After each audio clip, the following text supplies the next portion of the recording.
see the slides on this? There we go. No. I'm ingesting here. Oh, but you'll see it here, right?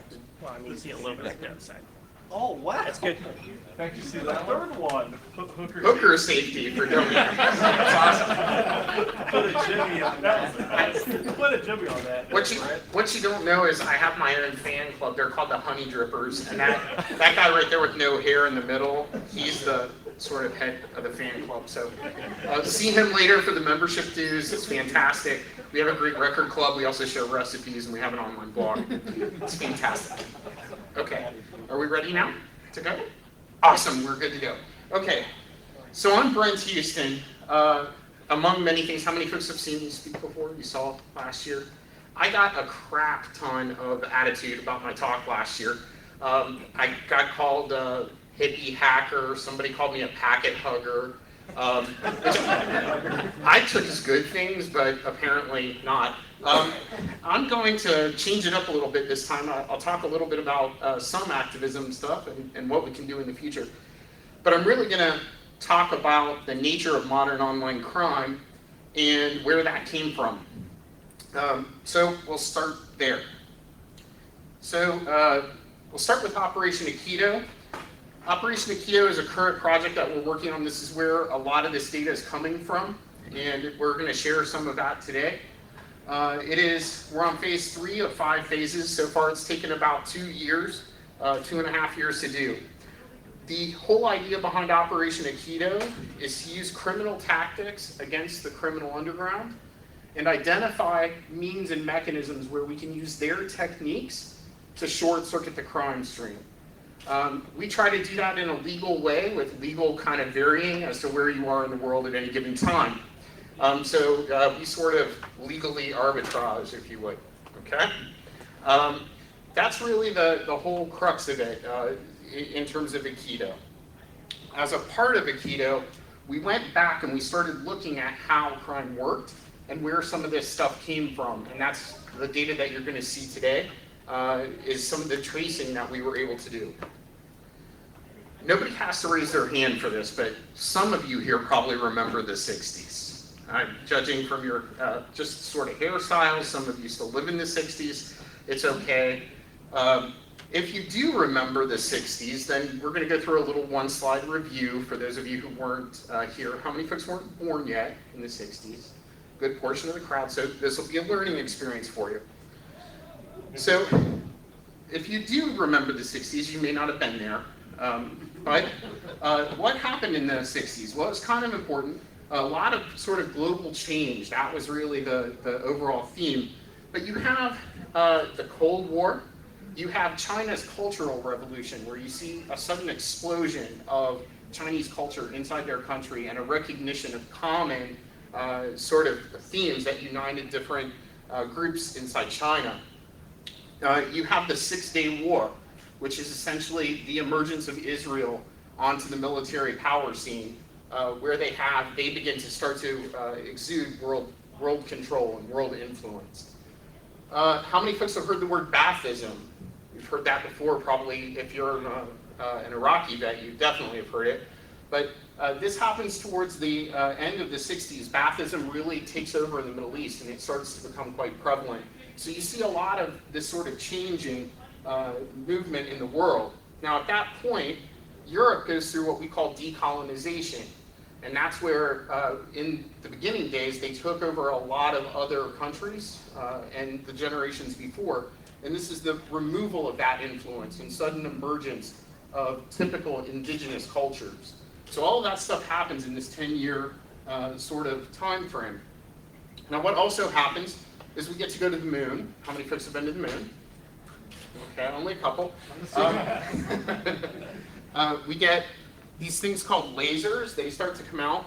All of a sudden, we have communication satellites. Now, today we take this for granted, but essentially in this time, this was as revolutionary as sort of the printing press.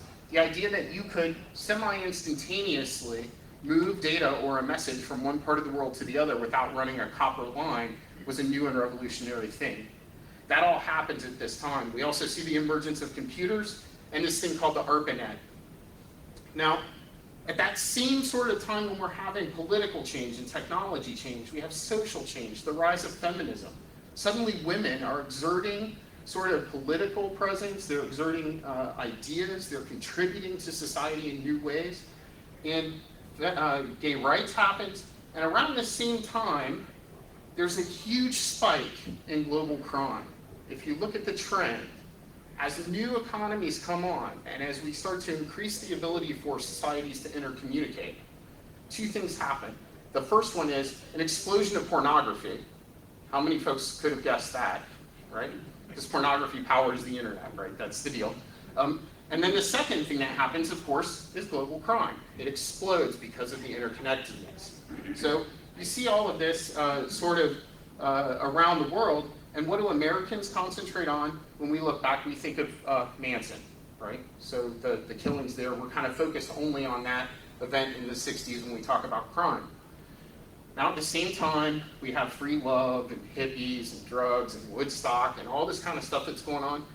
And an undercurrent occurs in the sort of early to mid 60s, where the idea of American business, capitalism, and the way that we do things emerges on the global stage as the model for how to succeed.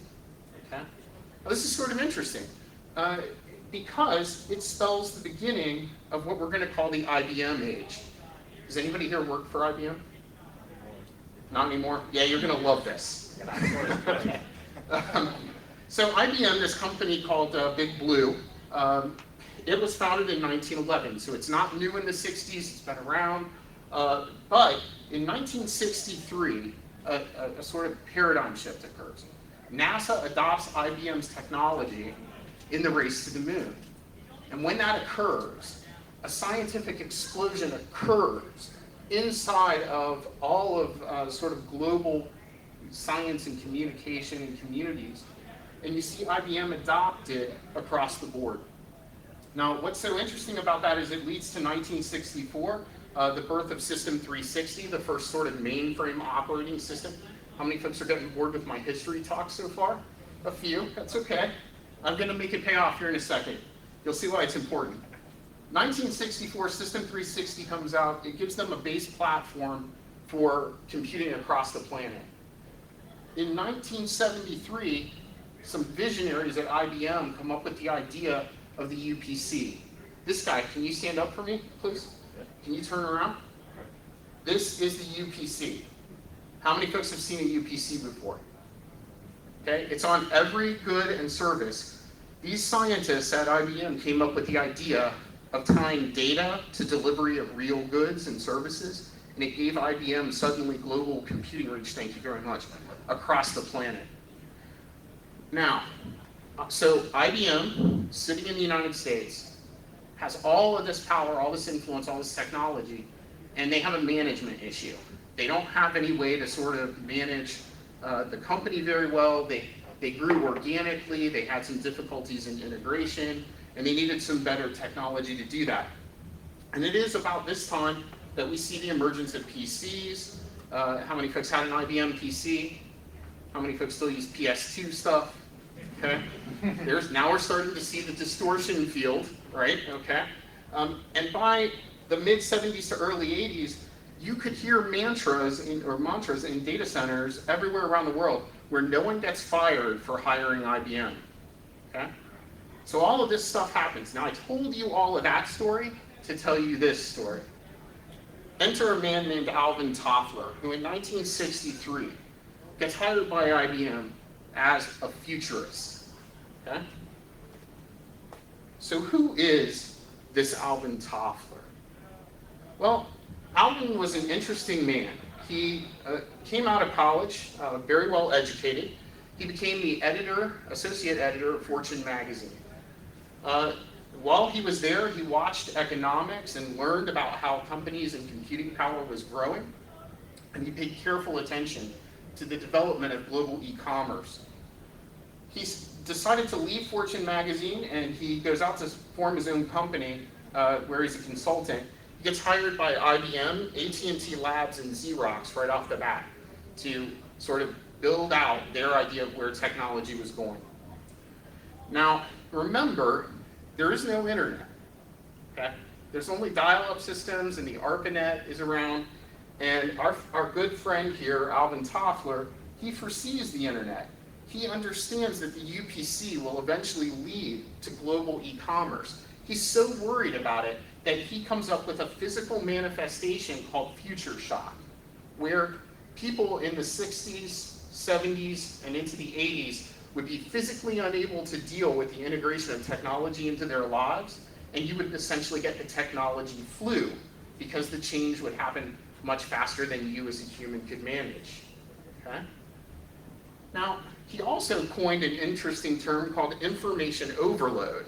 He believed that at some point, the sort of easy availability and the plethora of data that was available to you as a human would become so enormous that you would intellectually be unable to cope with it, and its social changes would change the very fabric of how we communicate and how we work together as people. This is the book that Alvin Toffler wrote. IBM funded him to write this book.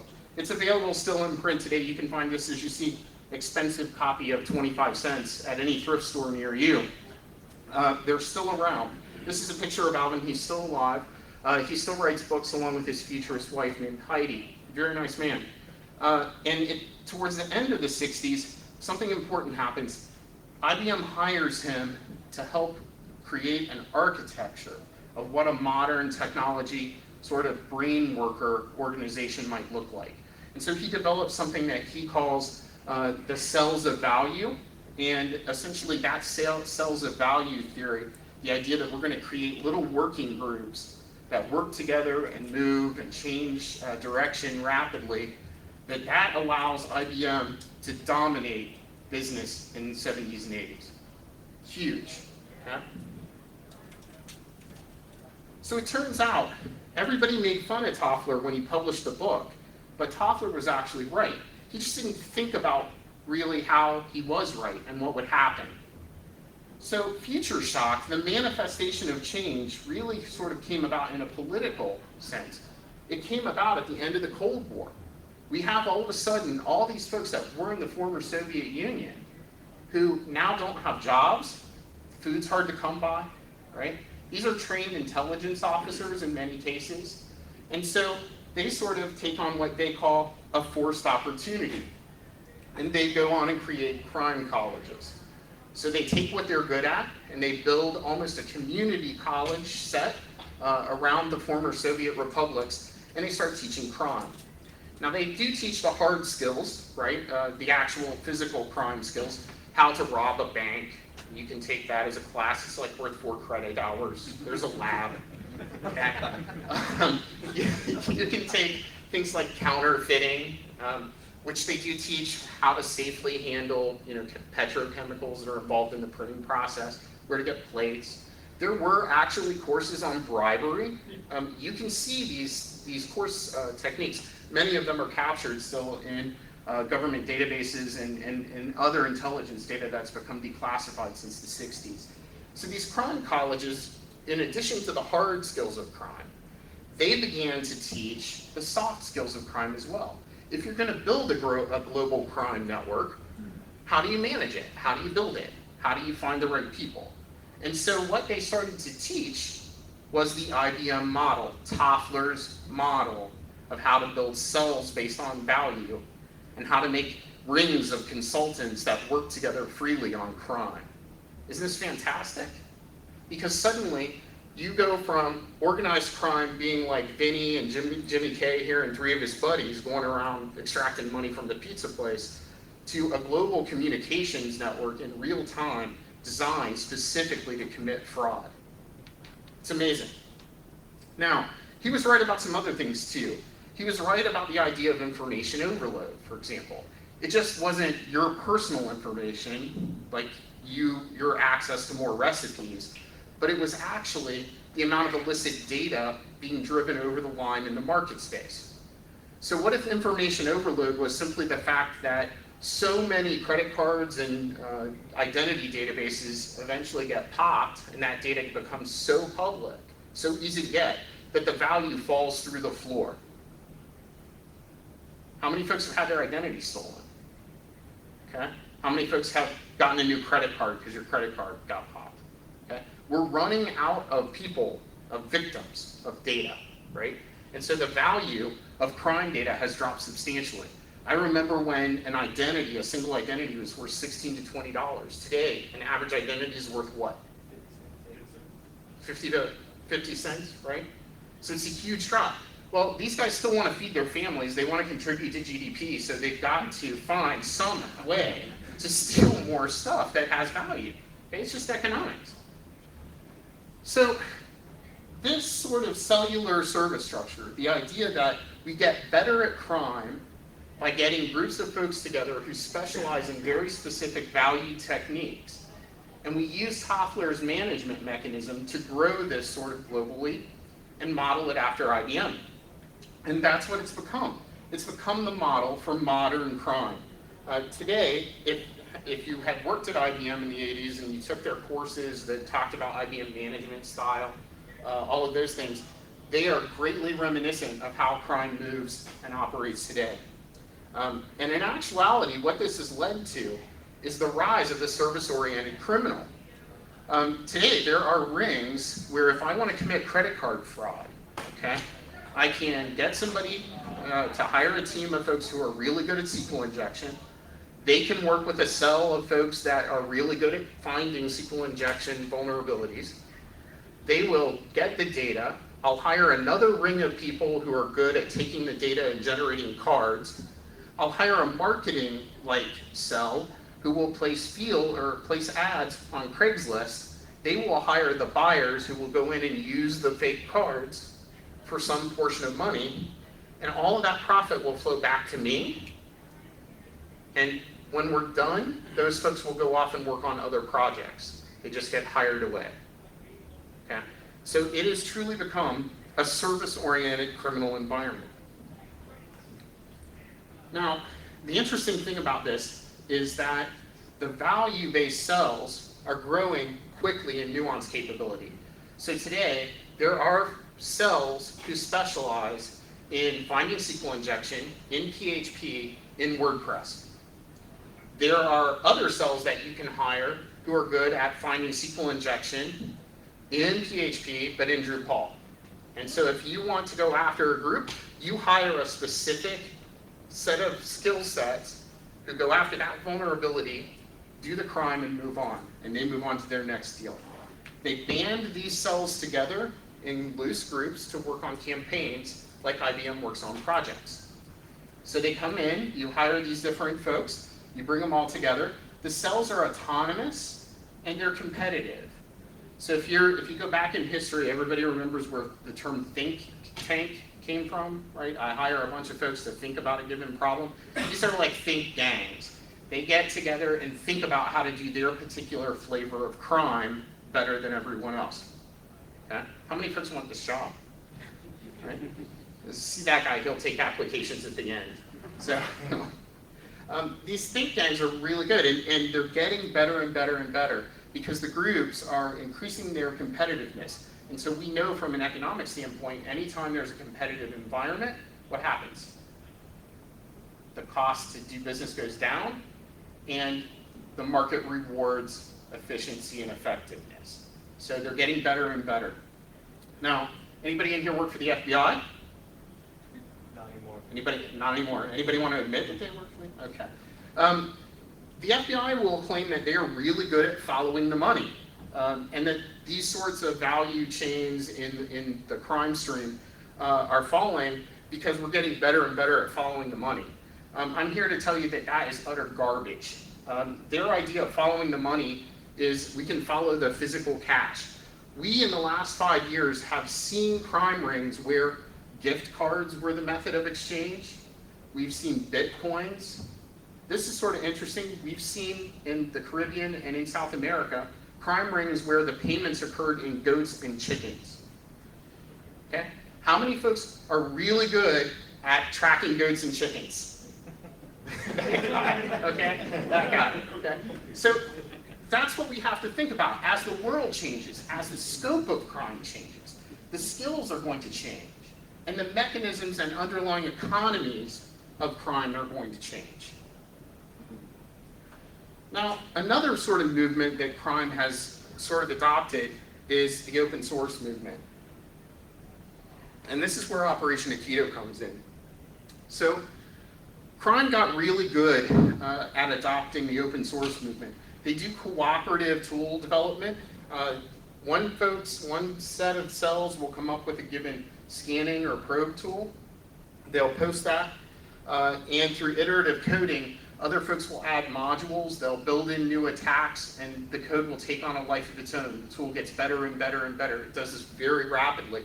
We know this because we've tagged tools. We've actually Trojanized tools and put in tools, certain strings that we can recognize, and we've watched those tools spread between the cells, and we've watched them improve that given code base over time. So we know that this occurs, and we know that the code sharing is happening rapidly. We know that the techniques are shared mostly. They don't share their secret sauce, not the 13 herbs and spices that makes them separate from the other criminal gangs. But they do share the core values. What happens? What techniques work? What techniques don't? And one of the things they're really good at, we've Trojanized some of this data too so that we could watch how it flowed around the world. And one of the things that was astounding to us was, first off, the openness. The fact that you could just, if they thought you were involved in crime, they would talk to you and tell you, this is how much money I make. This is how you can go about starting your own botnet. And this is what the current average price is. So they would tell you these things to help you get started, right? Because it's not an overly competitive market. But the second thing was they built metric systems, much more complex and in many cases much more shared and open data than we do with our defense data. They really talk about, I did this, it worked, we made this much money in 60 days and the average dollar per day effort return was this. How many folks have that for your IDS logs? Right? Okay, that's why they're ahead. Now, we know by monitoring the recruiting of new parts of the cell, we know that they're growing quickly in nuance, number one. They're getting more and more specialized. So they're looking for more and more deeper talent skills as they kind of grow in their focus. But they're also very quickly growing in capability. So they're bringing in folks who have had some education, maybe in coding, maybe in rapid development, maybe in prototyping. And they're starting to get better and better at this much more quickly. Now, the interesting thing is, why are they getting better and we're getting worse? This is a question that we get when we give this sort of data talk along. The most interesting thing came from a session I had with a gentleman we'll call Paul, who appears to be in South America. He was an emerging sort of attacker and willing to talk to us. So we had this over IRC discussion about why crime was moving so much faster than we were. And he had this great point. The idea that there's a direct reward for innovation. Every time Paul finds a new hole and a new way to rip people off, he gets money. So he's really actively seeking innovation. When was the last time you got a raise because you came up with a new way to defend stuff? Okay? So it behooves them to spend time. Now, when I give this talk, some of this stuff before, somebody from HR usually stands up and says, but we can't do that. We have policies that prevent direct, sort of payment to people, and we start down this whole loop. Paul doesn't care about your policies, right? Paul only cares about making money. And so he doesn't care about your HR process. He doesn't care about QA. He doesn't care about anything. He cares about pesos, right? If I can do it and get pesos, I'm done. Goats, chickens, okay? So how does this stuff move? How does Paul and his friends, how do they communicate? Well, they use modern infrastructure. They are great at Twitter. They're great at IRC. They're great at sort of out-of-band messaging. They still use Usenet, believe it or not, right? Those sort of postings, good sideband communication gives them great technology. They share this information in many times in plain text, open, free. You know why? Because you don't care, you're not looking, okay? How many folks have looked at your company on Pastebin in the last 90 days? Okay, less than half of the room. Those half of you who aren't, you should. It's interesting what's out there, okay? We have seen where you could actually go out and find targeting data on Pastebin and watch that propagate and turn around and watch attacks happen against those targets. We've seen it actively. We have also, if you follow my @honeypoint stuff, some of the traffic you've seen in there is what we call injection traffic, where we've made fake Pastebin postings and we've injected targets into the crime stream. So we made up posts, we posted them somewhere in the world, we then injected them into the crime stream and watched the attackers come and hit them and watch what they did and watch who it was. And so we were able to learn how to inject sites into the stream of crime. Now that's pretty easy. What's really difficult though is starting to figure out how to use that effectively. It's really great if you're Adam here and you want to go after somebody, you could maybe put their IP address in and watch them get attacked and maybe they lose their game of, what game are you playing now? There you go. Whatever, insert your game here, okay? But what's more interesting about it is the idea of using that data to gain intelligence, that process, because we want to move beyond the injection. Okay, so here's why you came to this talk. It turns out that data density in the world can be used as a predictor of attacks. These groups move data around, and if you can know where to look and know how to Trojan data, when data coalesces, it's a precursor in many cases to attack. Now I'm going to repeat that again. Data globally is going to coalesce in most cases as a group of cells work together and bring data together for targeting. Now, it doesn't always happen, but it does happen usually. It turns out as we've mapped this over the last 2 years, that the more dense the data, the more amount of data there is, it is directly correlative to the chance that you're about to be attacked, the danger, if you will. More data means more danger. So I tell you this because most folks don't even know where to start. That's great. Brent, you tell me great. If all the folks in the world, all these cells gather my data together, I'm probably up the creek and I don't know what to do. How many folks could go looking for that? Very few. But you can start today. We can build techniques like watching Pastebin to start to see how things occur, to see when that data is moving around. We also know that if you haven't had anything on Pastebin sites, let's say, and suddenly your company pops up on Pastebin, one of two things is happening in terms of attackers. It could just be somebody posted something by accident. But the other piece is, if it is going to happen, either they're targeting or you've been sold down the river. So an attack has already occurred, and what you're actually seeing in many cases is an ad for somebody selling your compromised stuff on down the value chain. So the cells that were in control of it, they got what they wanted, and they moved on down. Now, if you've seen some of the work that the FBI crime labs have done, and Damballa does a presentation like this where they talk about the value chain, it is true, cells sell access. Once they break into an organization and get what they want, they sell you to less skilled, sort of highest bidder kinds of situations. So now people come in after them and they steal what they want. And so what you lead to is serial compromise, right? This is, ouch, I got cut, ouch, it's deeper, ouch, I'm bleeding, wow, we're to the bone, okay? That's kind of what happens. High-end attackers get what they want, they sell it to the lower attackers. Tools and tactics and goals start to change as the attackers do. This is where you'll first notice it. If you're working in an incident response and you've watched somebody break in and they've been exhibiting one continuous chain of operation, I pop a box, I come in with a flash exploit, I dump the hashes, I pass the hash, and I go steal data. And then suddenly 6 weeks later, it goes silent for 2 days, and then somebody comes in with a copy of some piece of malware from Ukraine that you've never seen before, you just got sold, okay? So when these tactics occur, these groups change down the value chain.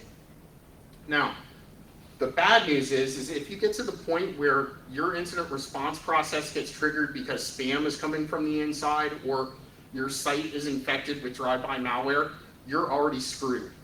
It's way too late, and you've hit the bottom of the value chain. Okay?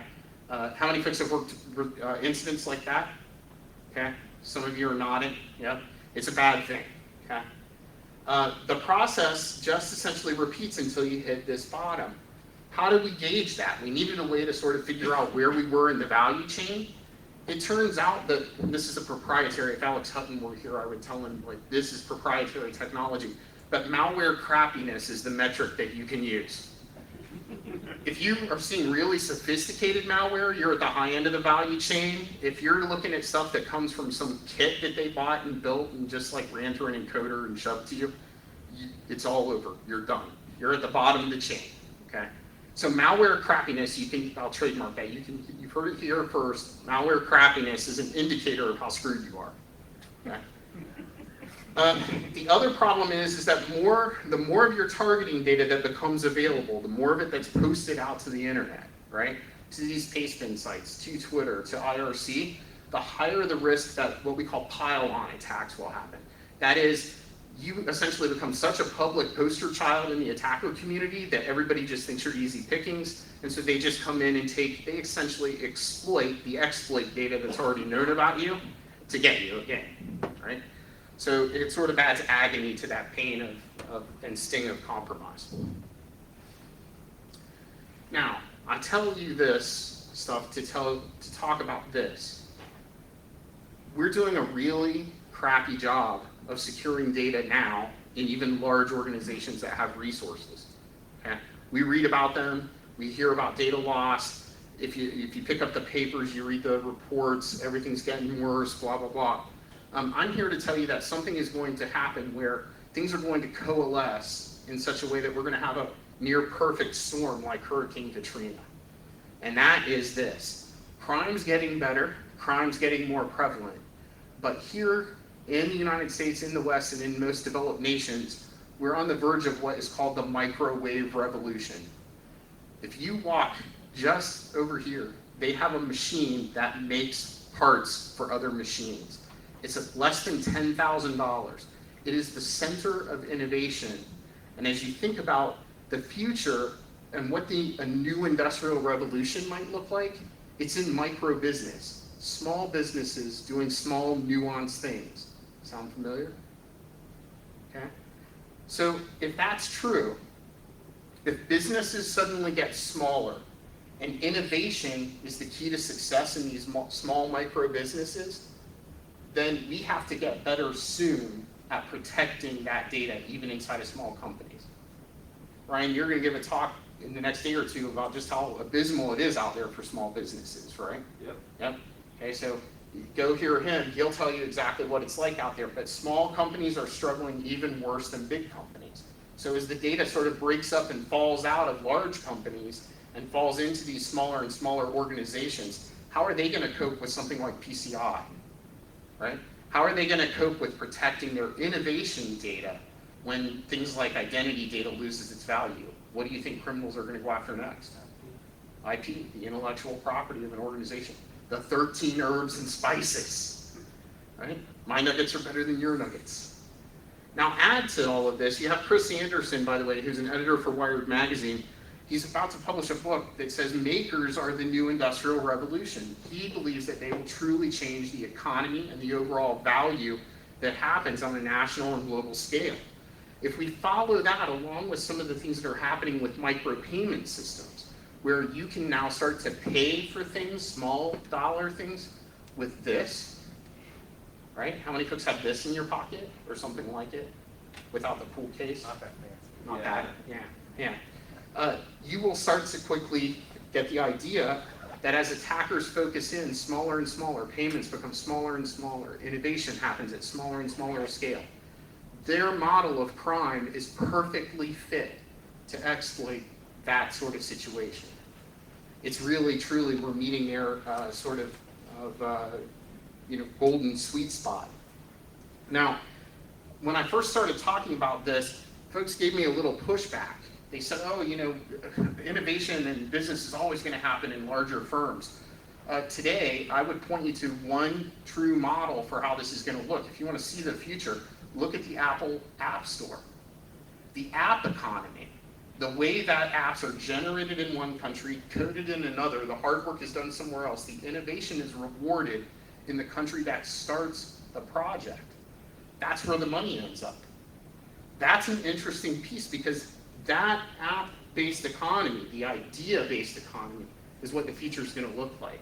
And so it really sets it up perfectly for this kind of crime.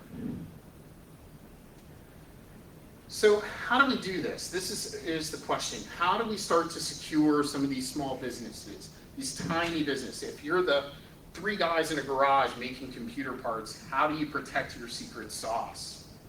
I think we have to figure this out. We've got to start with education. We have to go out and teach some of these folks who are working on this that their business has value, that their secret sauce has value, and start talking to them, change the entrepreneurial conversation so that they start to realize just how dangerous the world of IP can be for them. So certainly entrepreneurial education is part of it.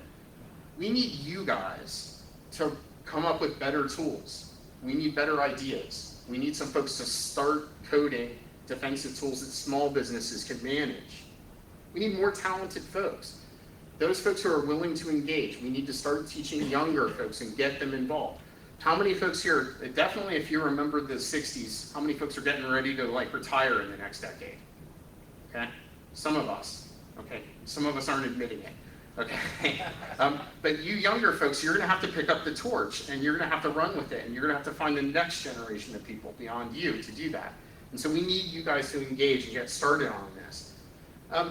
We also need to really change the way law enforcement happens on a global scale. We need to make crime, the cost to do crime, significantly higher. We need to do that with higher penalties, a little more prevention, maybe some more education of folks so that crime doesn't become their only way to make money, right? So I know we're back to that packet hugger thing where we all sing Kumbaya and it gets better. I've heard it for a year. But these are things that we have to start thinking about.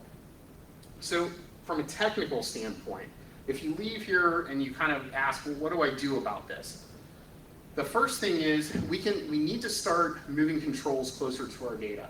So today, if you're still building security as a perimeter around the entire organization, put down your pens, you've already lost. It's over, okay? You've got to start at where the data is and build controls out from the data that are rational, that make sense, and that provide security at the data layer. If we don't do that, we've already lost. We need to invest in better detection. If you were here and heard White Rabbit talking about it, we need more investment in detection. We have put all our money in prevention, all of our talent in prevention for years and years. We clearly are losing that battle. We have to back up to the next couple of steps. We need proactive intelligence. We need more folks doing things like Aikido, figuring out how crime works, mapping it out, figuring out who the generals are instead of who the field soldiers are, so that we can target the right folks. We also need the political will to disrupt attackers. This is sort of interesting. If your organization gets attacked, how many folks feel like when you went to the board and said, hey, we were getting just hammered, so we decided we were going to do some denial of service against their web servers to take down their boxes that were attacking us? How many folks want to have that discussion with your CIO or board? Okay? Nobody. But we need to develop the political will to make that okay. If I walk up and just punch Rob in the head and he punches me back, everybody goes, well, it was even. I deserved what I got. But if I send a bunch of packets his way and he fires some back, he gets in trouble about it. Okay? If I'm not bound by the same rules he is, I'm at an advantage, and that's the way crime is today. So we have to sort of make some better tools for that and better political will. We still have to go in and educate management that the threat's evolving. If you talk to your management folks, how many folks still feel like they're afraid of viruses, whatever was in the news this week, and that 15-year-old in the basement, right? He's going to deface the webpage. Very few folks say no to that, right? Many folks only fear what they've read in the news, and they don't have an idea of what the real global threat is. So we have to start teaching management about the global threat and how that's changed. Okay? The last three are sort of my personal favorites. That's why they're colored this way. We have to really start making information security innovation a priority. You heard me talk about how Paul told me that the reason he was so innovative as an attacker is every time he came up with a new attack, he got more pesos, right? We need some sort of reward mechanism for that. We need to start paying people to think about this problem and start to innovate professionally. When we make innovation a priority, groups like DARPA and some of the cyber fast track stuff that they're working on, those kinds of projects can change the game substantially. That's what we need. And so we need you guys to help us make that happen. I won't wield this hammer for long, but we've got to lose the compliance mentality. If your whole life in security is about getting your rock, then you've already sort of lost the basis on which to have the conversation. So we have to change that game. We have to get back to fundamental defense. And to tag on last year, we have to learn to play chess instead of checkers. Many of us are still trying to win the race to root. We're going to up the efficiency of Nmap by 32 milliseconds per class C. Who cares? What if we actually took that coding energy and some of that mental brain power and tried to work on creating new defensive techniques and tools instead of faster hacking? That's what I'm asking you to do. I'm asking you to get engaged and learn to play chess with the real bad guys. So you've heard me talk now for almost an hour, and I'm going to open it up and take questions. But if you want more information about this, you want to read about Toffler, go back and look at how IBM designed global crime, you can do that. Lots of information out there on Wikipedia. The Wikipedia for IBM is full of data that talks about their company history. They've actually hired people. There's a team of people at IBM who their job is to archive the history of the company and make that public. So it's very interesting stuff. If you want to follow real life threat data, there's at Honeypoint, at LB Huston. You're welcome to engage with me on Twitter. I'm happy to always talk with folks. I'll be around the rest of the con as well. My blog's at State of Security, and that's where we'll be releasing more information about Operation Aikido over the next couple of years as more of it becomes public. We're just in sort of the middle stages now. So that's it. I'm going to take questions. Thank you very much for coming out. Try the pie. I'm very good at food safety. See Rob, who is the queen of the Honey Dippers right here, the Honey Drippers, my fan club. And thank you all very much for coming.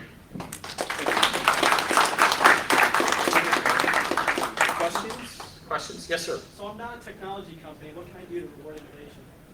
So if you're not a technology company and you want to reward innovation, you've got to engage with folks who can do the things that you need, policy and process.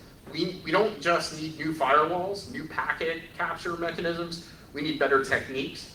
We need better policies. We need better education. And all companies can engage in that. Yep. Yes, sir. So you didn't really talk about the model used by maybe some state-sponsored criminals. I know just in the Far East, they kind of work similar. They have gangs and groups of people, but they're still state-sponsored. I don't know if you had anything. So the question is, I've kind of talked about organized crime as the front as opposed to nation-state attackers. Nation-state attackers tend to follow a similar hierarchical cellular model in terms of skills and value, but they have centralized control. They're not autonomous. They take sort of centralized operation judgments and signals and timing. So you can tell a little bit from that, whether or not what you're kind of dealing with.